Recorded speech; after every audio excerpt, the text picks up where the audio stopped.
theology, 신학 가운데 아주 쉽고도 아주 어려운 것이 하나 있습니다. 뭐냐면 삼위일체론입니다. Three in God, Trinity라고 말하죠.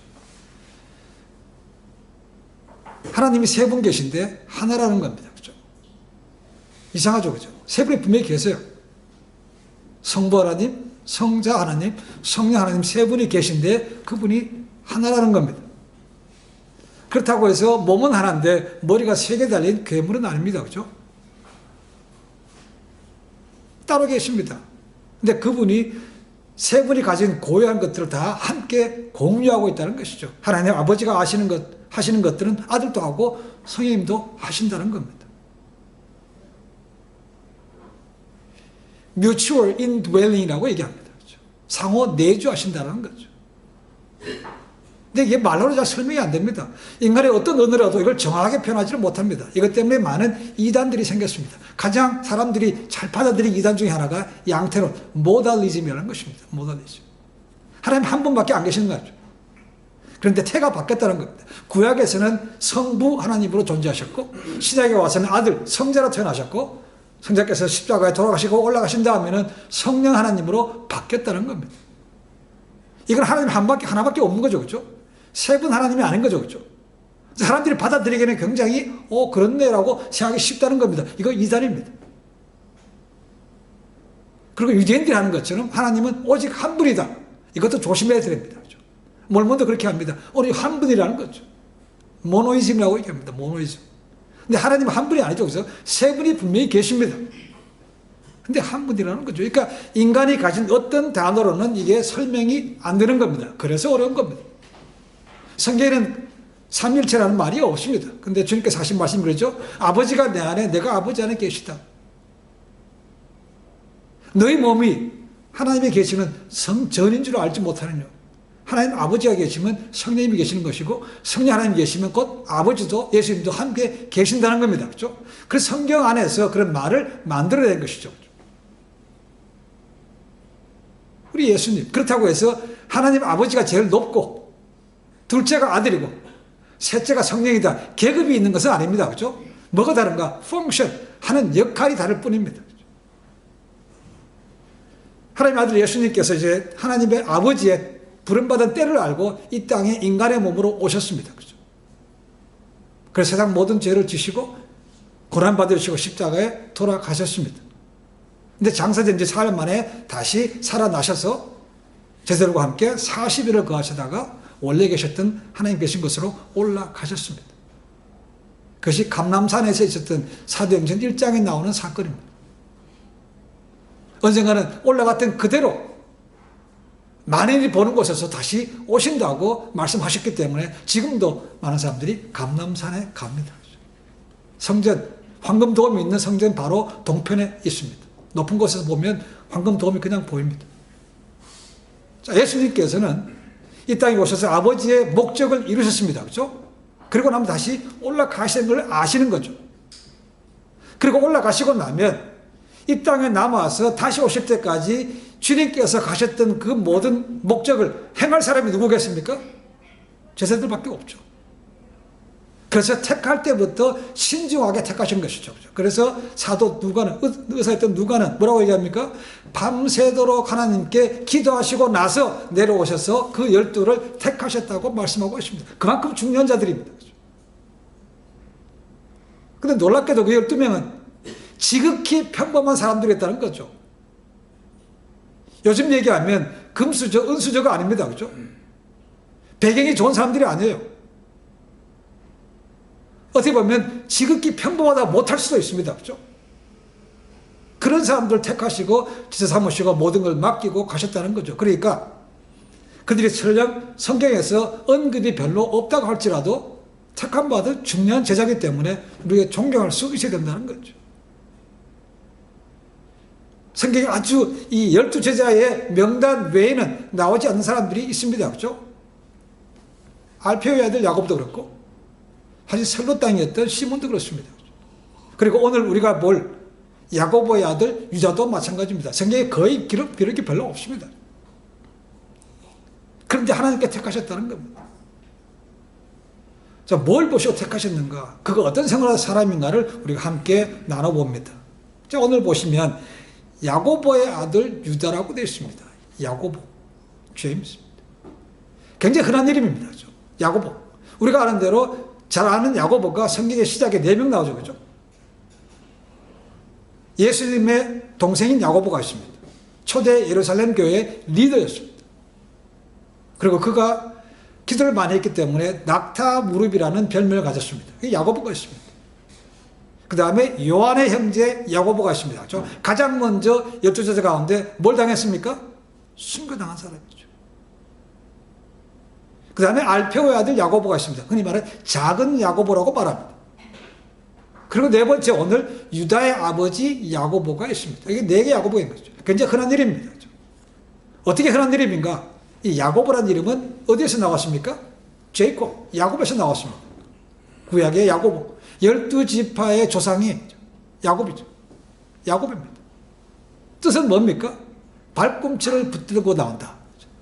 그리고 사기꾼, 속이는 자, 그런 뜻입니다. 그 뜻은 좋지 않지만 어쨌거나 12지파의 조상 아닙니까? 그죠? 굉장히 자랑스러운 거죠. 우리가 바울 기억합니다. 바울의 원래 이름이 사울이었습니다. 그죠? 초대 이스라엘의 첫 번째 왕, 그 사울 왕의 뒤를 이었던 그 이름. 그죠? 베냐민 지파. 그 자랑인 것처럼 야고보도 그런 이름이라고 생각합니다. 그죠?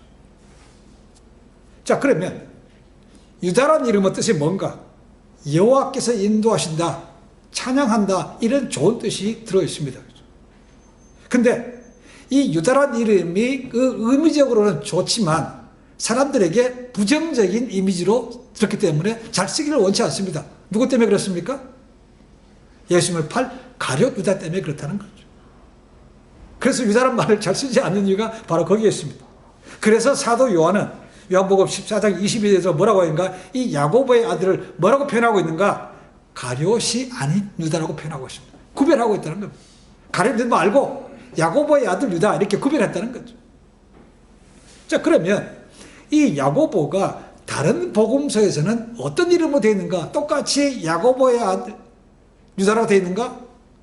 마태와 마가는 다르게 표현하고 있습니다. 마태복음 10장 3절, 마가복음 3장 18절에 보시면 뭐라고 되어 있는가? 다데오로 되어 있습니다. 다데오. 다데오스라고 되어 있습니다.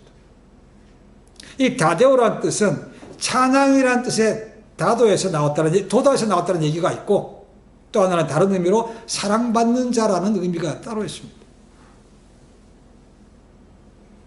그런데 이 마태복음 10장 3절에 보시면 다데오라는 이름 뒤에 또 다른 이름이 붙어 있습니다. 뭐라고 되는가 하면 레바이오스라는 것이 붙어 있습니다. 레바이오스. 자, 사본에 여러 가지 구약에 보시면 사본이 다른 게 굉장히 많습니다. 중요한 사본들이 몇 개 있습니다. 알렉산드리아 사본도 있고 신의 사본도 있습니다. 원본은 없습니다. 그렇죠? 사본밖에 카피밖에 없어요. 대부분에는 이 다데오라는 이름이 되어 있습니다. 그런데 그 중에 다른 사본, 베자 사본이라는 게 있습니다. 베자 사본. 이 베자 사본을 텍스트로 삼아서 번역한 것이 킹 제임스 버전입니다. 그 킹 제임스 버전에 보면 10장 3절에 레바이우스라고 되어 있고 whose surname was 다데우스라고 되어 있습니다. 그러니까 다데우스가 있는데 별명이 그렇게 되어 있고 라바이우스라고 또 되어 있다는 겁니다. 그래서 이 유다의 이름이 3개라는 거죠. 유다가 있고 다데오라는 것이 있고 레바오라는 게 있다는 것입니다. 아이고 복잡합니까 이렇게. 그렇죠? 유다라는 이름은 태어날 때 부모님이 지어주신 것이고 다데오와 레바이오스라는 것은 그의 별명이라는 것입니다. 이 다데오라는 것은 찬양이라는 뜻도 있고 사랑스러운 자라는 뜻이 있습니다. 원래 뜻은 이 젖가슴에 안긴 자라는 거죠. 부모 품비를 받겠다. 레바이오스도 마찬가지입니다. 그 어근이 심장입니다. 심장. 그러니까 심장에 품은 자라는 것이죠. 그러니까 사랑스러운 다데오든 레바이오든 똑같이 사랑스러운 자라는 것입니다. 또한 그가 찬양이라는 거 붙은 것은 찬양을 좋아했거나 찬양을 잘 불렀거나 하는 사람이라고 볼 수 있습니다. 어떤 학자들은 가슴에 안긴 자다라는 의미에서 오늘날에 마마보이라는 별로 좋지 않은 일입니다 라고 하기도 합니다. 엄마 품에 안겨서 늘 기원받던, 잘 모르지만 그 가족 가운데 제일 막내로 제일 사랑을 많이 받았기 때문에 그런 별명이 붙은 것은 아닌가 생각합니다. 그러니까 일반적으로 이 유다는 다데오 유다라고 불렀다는 거죠. 사랑을 받는 자 유다라는 이름이 그의 보편이라고 생각합니다.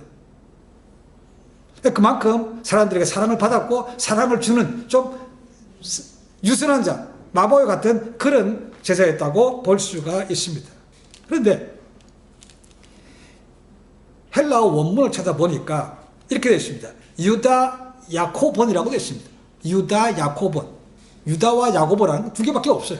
그러니까 아들이라거나 형제라는 단어가 없다는 것입니다. 그러니까 야고보의 아들 유다라고 볼 수도 있고 야고보의 형제 유다라고도 볼 수 있다는 겁니다. 자, 그러면 야고보는 유다의 형제 야고보는 누군가? 이 요한계시록 앞에 보면 유다서가 있습니다. 한 장밖에 없습니다. 그렇죠? 거기 보면 저자가 이렇게 합니다. 나 야고보의 형제 유다라고 되어 있습니다. 거기 나오는 야고보가 누구겠습니까? 예수님의 형제라는 거죠. 그러니까 예수님의 형제 유다라는 것은 곧 유다도 예수님의 형제 가운데 한 명으로 볼 수가 있다는 겁니다. 신학적으로 보면 그렇습니다. 그렇죠? 예수님께 배다른 형제가 있죠. 그죠? 배다른 다른 것은 아니지만 어쨌거나 그 후에 마리아와 요셉으로 태어난 형제가 있죠. 몇 명이 있습니까? 4명이 있습니다. 성경에 나오는 두 사람이 야고보의 저자, 유다서의 저자가 두 형제죠. 그리고 요셉과 시몬 4명이 있습니다. 성경은 분명히 이 4명이 성령으로 태어나지 않은 야고보와 요셉의 4형제라고 되어 있습니다. 근데 로만 캐톨릭에서는 4사람을 뭐라고 해봤는가? 커즘, 사촌이라고 얘기합니다. 틀렸습니다. 성경은 분명히 얘기하고 있습니다. 차이는 뭡니까? 성령으로 동정녀에 태어났는가? 아니면 육체로 태어났는가? 그 차이입니다. 자, 거기에 야고보와 유다가 나오기 때문에 유다가 야고보의 형제, 즉 예수님의 형제라고 볼 수 있다는 겁니다. 그렇게 보는 학자도 있습니다. 그런데 한번 생각해 보시는 것은 예수님의 4형제가, 다른 형제가 예수님에 대해서 별거 좋지 않게 생각했죠. 그렇죠? 그럼 형이죠. 그렇죠? 제 큰형이 예수입니다. 비아냥거리는 적이 많습니다. 그렇죠? 물론 그들도 나중에 변화는 됩니다. 그래서 야고보서와 신약의 자문이라고 말하는 야고보서와 유다서를 썼습니다. 그렇죠? 그러나 그것은 예수님께 돌아가시고 부활한 다음에 그것을 확인한 다음에 그들이 바뀐 것이지 처음부터 예수님을 메시아로 믿은 것은 아니었습니다. 아니, 태어날 때부터 같이 지냈는데 뭐가 하나님의 아들이고 구세주입니까? 믿어지지 않는 거죠. 그렇죠? 안 믿었습니다. 그런 형제 중에 하나를 갖다가 예수님께서 제자라고 데려다녔다? 그것은 맞지 않는 거죠. 그렇죠? 그래서 예수님의 형제 유다라고 보지는 않습니다. 그 다른 야고보의 아들 유다인 거죠. 정확히 야고보가 누군지 성경은 우리에게 아무것도 알려지지 않습니다. 그리고 심지어 유다조차도 성경에 기록이 거의 없습니다. 마태복음, 마가복음, 누가복음 언급이 없습니다. 딱 한 군데 요한복음에만 야고보의 아들 유다에 대한 언급이 있습니다. 요한복음 14장에 나옵니다. 14장 21, 22, 23, 24절에 가시면 집에 가 보십시오. 보시면 거기 나옵니다. 그때가 언젠가 예수님께서 이제 마지막 십자가의 길을 앞두고 제자들과 함께 6월절 만찬을 나누는 그 자리였습니다. 그 자리에서 예수님께서 이렇게 말씀하시죠. 요한복음 14장 21절에 이런 말씀이 있습니다. 나의 계명을 지키는 자라야 나를 사랑하는 자니 나를 사랑하는 자는 내 아버지께 사랑을 받을 것이요 나도 그를 사랑하여 그에게 나를 나타내리라 라고 되어 있습니다. 이제 여기에 대해서 질문을 하는 사람이 나옵니다. 22절에 이렇게 나옵니다. 가룟이 아닌 유다가 이르되 주여 어찌하여 자기를 우리에게는 나타내시고 세상에는 아니하려 하시나이까 라고 되어 있습니다. 나를 사랑하는 자에게 내 계명을 지키는 자에게 나도 그를 나타낸다고 하신 말씀에 질문한 거라는 거죠. 자, 우리가 성경에서 제자들 가운데 우리의 아들이야 그렇죠. 성질 급한 불같은 성격이 있습니다. 야고보와 요한이 그랬죠. 그렇죠. 베드로도 쉽게 넘어가지 않습니다. 그렇죠? 그런 제자들과 달리 이 야고보의 아들 유다는 굉장히 유순하게 있는 질문을 겸손하게 주님께 했던 사람이라고 볼 수 있습니다. 무슨 질문인가? 아, 주님, 기왕 이 땅에 오셨으면 많은 사람들에게 자신을 나타내는 게 좋지 않습니까? 근데 왜 우리같이 별 볼일 없는 우리한테만 나타내시고 남들에게 안 하십니까? 뒤 질문이 그겁니다. 말이 되죠, 그렇죠? 아니, 모든 사람에게 다 나타내시면 그들이 더 많이 믿을 거 아닙니까? 그럼 좋은 거 아닙니까? 근데 왜 그건 안 하시고 왜 우리한테밖에 안 하십니까? 이것이 유다가 가졌던 질문이었습니다. 아주 겸손하게 물어본 것이죠. 그러니까 여전히 예수님께서 마지막 길을 가시는 그 옆쪽에서도 제자들은 예수님에 대해서 잘 모르는 겁니다. 그 질문에 대해서 예수님께서 이렇게 대답하시죠. 야, 너희는 내가 누군지를 알면 된다는 겁니다. 거기에 대해서 이렇게 말씀하신 것이 아니고 내가 누구라는 것만 주님께서 말씀하셨습니다. 아버지와 나의 관계, 나를 믿는 사람은 곧 하나님 아버지를 믿는 것이고 나를 본 사람은 곧 하나님 아버지를 믿는 것이다라는 것입니다. 그 관계만 중요하면 된다는 것이죠. 사람에게 보이고 안 보기는 중요하지 않다는 겁니다. 근데 제자들은 다른 목적이 있는 거죠. 그렇죠? 3년 동안 주님 따라다녔는데 그럼 주님께서 세상을 뒤엎고 새로운 나라를 만들 것이면 우리도 환전히 할 텐데 주님 지금 와서 그런 말씀을 하시면 어떡합니까? 이 말입니다. 똑같은 말이요. 아까 말씀드렸던 예수님의 형제들도 나옵니다. 요한복음 7장에 보시면 나옵니다. 초막절에 가까웠을 때 동생들이 말합니다. 형, 옛날 이 작은 동네에서만 그렇게 하지 말고 큰 동, 큰 물로 가, 큰 물로. 예루살렘에 올라가서 자신 좀 드러내. 이렇게 얘기합니다. 이 비아냥거리는 거죠. 그죠? 똑같은 마음이 제자들의 마음에 가지고 있는 거죠. 그러니까 유다가 이해를 못하고 주님, 기왕이면 다 나타내 보시지 꼭 왜 소수의 믿는 자들에게만 나타내려고 그러십니까? 그렇게 질문한 겁니다. 그렇죠? 이해가 되시죠? 그렇죠? 예수님께서 이렇게 말씀하셨다고 되어 있습니다. 사람이 나를 사랑하면 내 말을 지키리니 내 아버지께서 그를 사랑하실 것이요 우리가 그에게 가서 거처를 그와 함께하리라. 또 말씀하십니다. 그건 중요한 게 아니야. 나를 사랑하는 자에게 내가 나타나신다고 또 말씀해 주신 것이죠. 예수님 오신 목적은 그거죠. 그렇죠? 물론 많은 사람들이 예수님이 누구신지 알고 믿는 걸 원하십니다. 그렇다고 해서 그래서 이런 식에서 사람들 앞에 유명세를 나타내는 것은 아니었다는 겁니다. 유명해지고 싶어서 한 것은 아니었습니다. 그러려면 얼마든지 하실 수 있었습니다. 그렇죠? 근데 그렇게 하지 않았다는 겁니다. 그러니까 제자들도 질문을 가진 것이죠. 말씀해 주시면서 이제 너희가 세상적인 관점, 너의 관점, 정치의 관점 이런 것에서 보지 말고 하나님의 관점에서 봐라. 그리고 영적인 관점에서 보라고 말씀해 주신 거죠. 이것이 복음서에 나오는 유다에 대한 유일한 언급입니다. 예수님께서 십자가에 가시는 그 순간까지 그 어느 제자들도 예수님에 대해서 어떤 마음을 가지고 있는지 그분의 진정한 신분이 무엇인지 아는 사람이 거의 없었습니다. 그나마 유다가 좀 부드럽게 예수님께 질문을 통해서 그 가지고 있던 생각들을 다시 표현한 것이죠. 아마 다른 제자들도 말은 안 했지 다 똑같은 마음을 가지고 있었을 겁니다. 그렇죠? 그러니까 예수님께서 내가 예루살렘에 올라가서 고난받고 죽는다 그러니까 베드로가 뭐라 그럽니까? 주여, 그러면 안 되지요. 스승을 책망하지 않습니까? 그죠? 그리고 한 어머니가 와서 뭐라 합니까? 내 두 아들을 예수님께서 나라를 세우면 하나는 좌편에 하나는 우편에 앉아주십시오. 세베대의 엄마, 야고보 요한의 엄마는 또 그렇게 얘기합니다. 그죠? 이해를 못합니다. 전부 다 보는 거는 내가 뭘 할까? 나의 관점에서 그밖에 못 보는 거죠. 예수님의 예전이 그들에게 그런 관점이 아니고 영적인 관점으로 봐라. 내가 누군가를 봐라. 하나님 아버지와 내가 어떤 관계를 보라고 계속해서 말씀해 주십니다. 그죠? 근데 그게 마음에 닿지가 않는 거죠. 그래도 또 물어볼 수도 없고. 답답했던 것이 예수님의 마지막 그런 모습이었습니다. 자, 그러면 이렇게 질문을 했지만 마지막까지 복음을 들고 나갔던 이 야곱의 아들 유다, 그의 마지막은 어떠했는가? 성경에 기록이 없습니다. 사도행전에 나오지 않습니다. 전승에 의하면 그가 6월절, 오순절 마가의 다락방에서 성령을 받은 이후 북쪽으로 올라갔다고 얘기합니다. 그래서 시리아, 아라비아, 페르시아, 그리고 아르메니아로 올라갔다고 얘기합니다. 그 아르메니아에서는 바돌로메와 같이 함께 동력해서 복음을 전파했다고 얘기합니다. 아르메니아.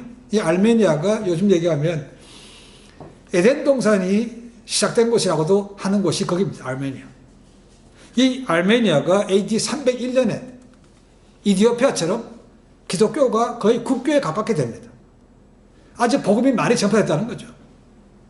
그것이 시작이 누군가? 바로 이 야고보의 아들 유다로부터 시작이 됐다는 겁니다. 그 후에 메소포타미아의 수도이자 현재 터키 땅에 있는 에데사라는 곳에서 복음을 전파했습니다. 그리고 에데사의 왕을 이 유다가 고쳐줬다고 말합니다. 초기에는 그 에데사라는 나라의 여러 가지 많은 기록 가운데 이 유다가 그의 나라에서 많은 행한 것들을 기록해 놓은 곳이 있었다고 얘기합니다. 그런데 어느 순간에 그것이 소실돼서 지금은 남아있지 않습니다. 그가 거기서 일을 한 다음에 다시 내려와서 복음을 전하다가 순교당했습니다. 순교당한 것도 두 가지 설이 있습니다. 하나는 곤봉, 나무에 맞아서 때려 맞아서 죽었다는 것이 있고, 하나는 목베임을 당해서 죽었다고 말합니다. 그래서 다대요가 나오면 성어 같은 데 보면 곤봉, 나무에 이렇게 함께 나오는 것이 있습니다. 곤봉으로 맞아 죽었다는 겁니다. 그리고 그가 죽을 때까지 마지막까지 찬양을 불렀다고 얘기합니다. 아까 그 이름 가운데 찬양이 들어있죠. 찬양. 그러니까 그런 찬양을 좋아했던, 주님 찬양했던 그런 제자라고 볼 수 있습니다. 질문도 많았고 의문도 많았고 답답한 것도 많았지만 어쨌거나 주님께서 가신 이후에 성령을 받고 부탁하신 것을 끝까지 지켰던, 자기 삶을 들여서 지켰던 사도가 바로 야고보의 아들 유다입니다. 많은 기록은 없습니다. 그렇지만 전승의 기록은 남아 있습니다. 어떻게 보면 별볼로 없는 거죠. 그죠? 근데 그분, 주님은 그를 부르셨습니다. 그죠? 그리고 쓰셨다는 겁니다. 그러니까 우리가 기억할 수 있는 것은 하나님은 어떤 사람도 쓸 수 있다는 겁니다. 외모를 보지 않습니다. 그죠? 그의 백그라운드 보지 않습니다. 학벌 보지 않습니다. 주님은 부르셔서 순수하게 담당할 사람을 지금도 쓰시는 거죠.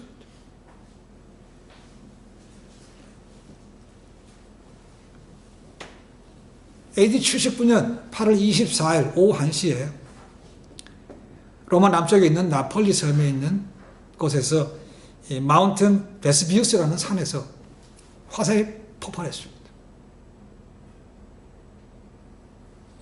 갑자기 폭발했더라.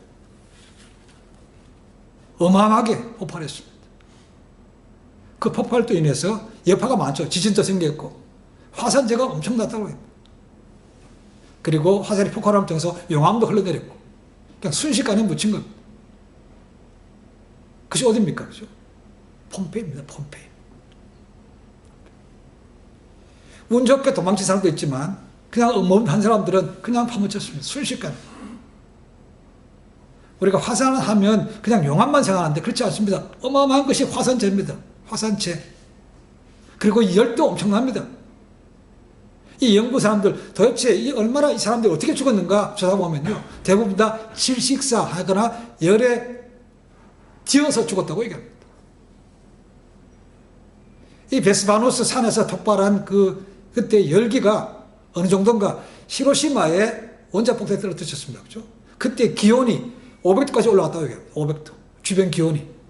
그런 똑같은 것이 이 화산 폭발로 인해서 생겼기 때문에 많은 사람들이 유독 가스에 질식사했거나 익어서 죽은 겁니다.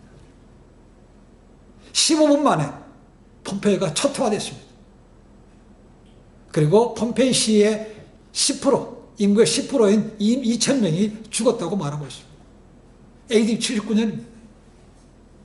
그 이후로 많이 개발되었죠. 처음에 이것이 생겼을 때는 들어가지도 못했다고 얘기합니다. 조사하지도 못했대요. 심지어는 조사로 갔던 폴라비우스라는 사람이 죽었다고 얘기합니다.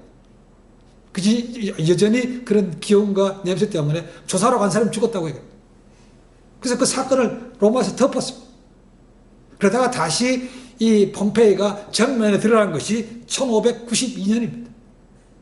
이제 많은 것이 발달하고 해서 유적지를 이 폼페이라는 시에서 운하, 다리를 놓다가 많은 것이 개발되면서 보니까 거기에 사람들 시체가 있고 석들, 돌들 무더기도 있고 많은 그림들도 있더라는 것이죠. 많은 고고학자들이 가서 그것을 판에다가 한 가지 정말 감동받은 것을 발견했다는 것입니다. 그게 뭐냐면 파다 보니까 한 사람이 발견됐는데요. 그 사람 누구냐면 이 폼페이 시의 성문을 지키는 포초병이었대요. 포초병. 화살이 폭발했습니다. 그럼 도망가야 될 거 아닙니까? 그죠? 근데 성문을 지키다가 끝까지 창을 든 채로 그냥 순식간에 묻혀서 죽었다는 겁니다. 남들다 도망가는데 그 문지기가 뭐 중요한 책입니까? 근데 그걸 자기 직무를 다 하겠다고 지키다가 그냥 순식간에 묻혀서 죽은 거예요. 런던에 있는 미술관에 가면 이 군인을 모델로 해서 당시의 어지러운 모습들을 그림을 그린 것이 남아있다고 얘기합니다. 지금도 있습니다. 근데 그 그림 밑에 제목이 붙었는데 제목이 뭔가? 충성이랍니다. 충성. 남들이 보기에는 별별로 없는 그 문지기, 성문을 지키고 있는 그건데 자기의 목숨 지켜서 끝까지 그것을 지키다가 어떻게 보면 순직한 거죠. 순직. 그림 이름이 충성입니다. 아마도 주님께서는 지금도 자기의 맡은 일에 충성되게 감당하는 사람을 찾고 계시고 지금도 그런 사람들에서 사용하고 계신 거죠. 그죠? 오늘 얼마나 배신이 심합니까? 그죠? 뒤통수 댄 사람이 얼마나 많습니까? 그러니까 끝까지 충성해 가는 것은 정말 쉽지 않습니다. 주님께서 부르셨을 때 자신을 내어드리면 능력은 그분이 주십니다. 그죠? 제가 또 말씀드립니다. 주님께서 보시는 것은 우리의 능력, ability가 아니고 availability입니다.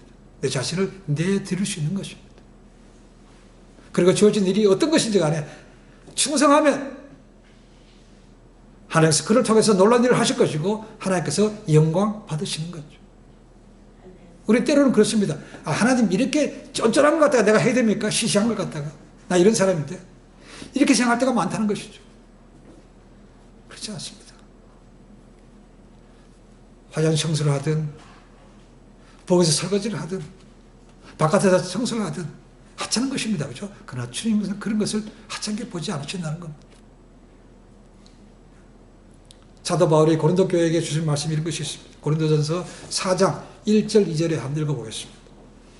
사람이 마땅히 우리를 그리스도의 일꾼이요 하나님의 비밀을 맡은 자로 여길지어다. 그리고 맡은 자에게 구할 것은 뭐라고 되십니까? 충성인이라고 되십니다. 이 충성이라는 단어가 헬라 말로는 피소스입니다. 피소스. 우리말은 충성으로 되어 있지만 좀 더 엄밀하게 비하면 이 단어에서 faith, 믿음이라는 단어가 나왔습니다. 그래서 요즘 번역에는 그 단어를 갖다가 충성이라기보다는 신실이라고 되어 있습니다. 신실한. 이것저것 눈에 보여 크고 작은 걸 따지는 것이 아니고 내게 주어진 감사합니다. 그렇죠? 해서 맡은 일에 최선을 다하는 것이죠. 이 충성은 이렇게 얘기합니다. 결과보다 과정을 중요하게 여기는 것이고 양보다는 질을 중요하게 여기는 것이라고 얘기합니다. 그리고 맡은 자에게 구할 것은 충성이 되는데 구할 것이 뭔가 required라는 것이죠. 맡은 자에게 요구되는 것이 바로 신실하고 충성된 것이라고 얘기합니다. 누가 뭘 맡겼습니까? 누가 맡겼습니까? 하나님 맡긴 것이죠. 하나님께서 뭘 맡겼습니까? 그러면 뭘 맡겼길래 충성되어야 하는 겁니까? 1절에 답이 있습니다. 보니까 우리를 그리스도의 일꾼이요 하나님의 비밀을 맡은 자라는 것입니다. 하나님께서 우리에게 비밀을 맡겨주셨대요. 그 비밀이 뭐겠습니까? 복음이죠. 굿뉴스입니다. 그 비밀을 맡겼기 때문에는 이 비밀을 열심히 전하면 된다는 것입니다. 이것이 마태복음 마지막에 있는 The Great Commission, 대사명과 똑같습니다. 너는 모든 족속으로 제자를 삼아 아버지와 아들과 성령의 이름으로 침례를 주고 내가 가르쳐 분부한 것을 가르쳐 지키게 하라. 보라 내가 세상 끝날까지 너희와 항상 함께 있으리라. 이것이 마지막 대사명이죠. 그렇죠? 똑같은 겁니다. 그것을 맡겼기 때문에 어떤 것인지 간에 그걸 신실하게 전하면 된다는 것이죠. 이 유다가 그랬던 사람이라는 것입니다. 그러니까 남의 나라에 가져가지고 복음을 전하고 한 나라를 뒤집어 엎고 마지막에 순교당한 것이죠. 충성은 최고가 될 필요는 없습니다. 그렇지만 최선을 다하는 것은 맞습니다. 그리고 주인이 될 필요는 없습니다. 그렇죠? 그러나 주인의 마음을 가지고 하는 것은 필요한 것이죠. 왜 아버지께서 주님께서 이걸 맡기셨을까? 그런 마음을, 거룩한 부담을 가지고 하는 것은 맞다는 거죠. 그러기 위해서 늘 자기를 불러주신 하나님 아버지를 기억하는 것입니다. 가야 될 본향을 바라보는 것이죠. 우리는 안 보면 쉽게 잊어버립니다. 그래서 봐야 되는 것이죠. 그럼 뭘 봐야 됩니까? 하나는 주어진 말씀을 보는 것이고, 또 하나는 십자가를 보는 것입니다. 십자가는 주님께서 고난받았고 달려있는 그런 십자가 아니고 죽으셨지만 부활하셨기 때문에 비어있는 십자가, 그 두 가지를 바라보고 나가는 것입니다. 그래야 우리가 중심이 흔들리지 않을 수 있다는 겁니다. 그것이 마가가 했던 것이죠. 하나님의 아들 예수 그리스도 복음의 시작이라. 주님의 시작이라는 거죠. 그러니까 주님 바라보는 게 필요한 것이죠. 남겨진 말씀을 바라보는 것이고. 제자들도 인간 아닙니까? 그죠? 따라다니며 들었던 말씀들이 있습니다. 다 기억할까요? 잘 모르고 지나간 게 있습니다. 그죠? 그때마다 성령님께서 기억나게 하셨고 도와주셨기 때문에 가는 것이죠. 그러나 저희들에게는 이 성경이 쓰여지게 남아있는 거죠. 그죠? 그러니까 이걸 봐야 되는 거죠.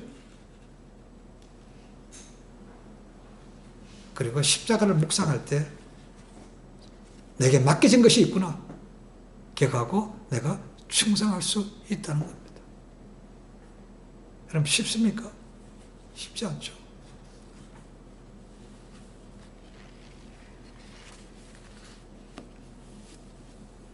요한계시록을 보시면 여러 가지 이론들이 많지만 천국에 함께 주님과 함께 계신 분들이 있습니다. 그죠?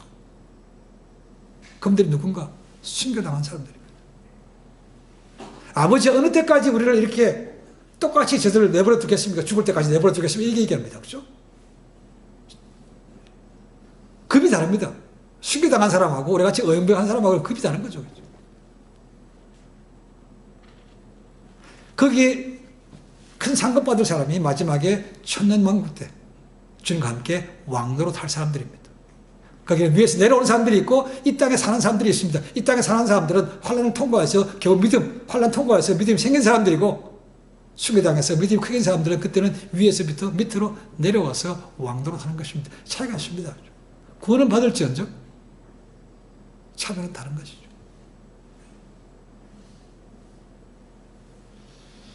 기왕 믿었으면 제자가 되면 좋지 않습니까?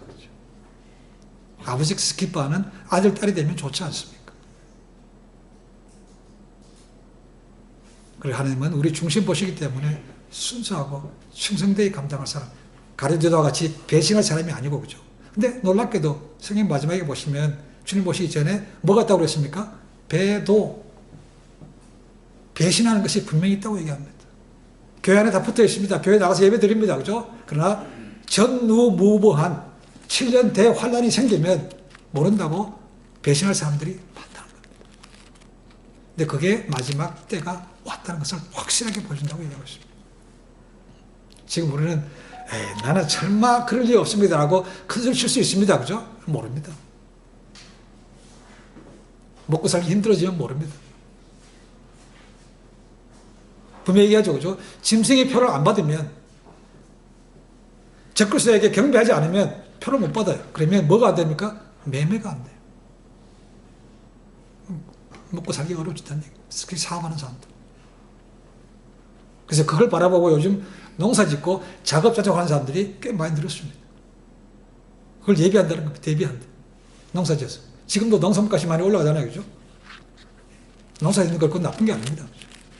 어쩌면 지혜로운 거죠. 알페의 아들, 야곱의 아들, 유다들. 별 볼일 없는 사람들입니다. 근데 주님께 택함받고, 쓰임받았고, 제대로 지금까지 기억되고 있습니다. 부름받은 것을 알고, 내게 주신 은혜를 기억하고, 베푸신 은혜를 기억하고, 하나 앞에 제값 드리면, 하나님께서 기뻐 받으시고, 그를 통해서 새로운 일을 이루실 겁니다.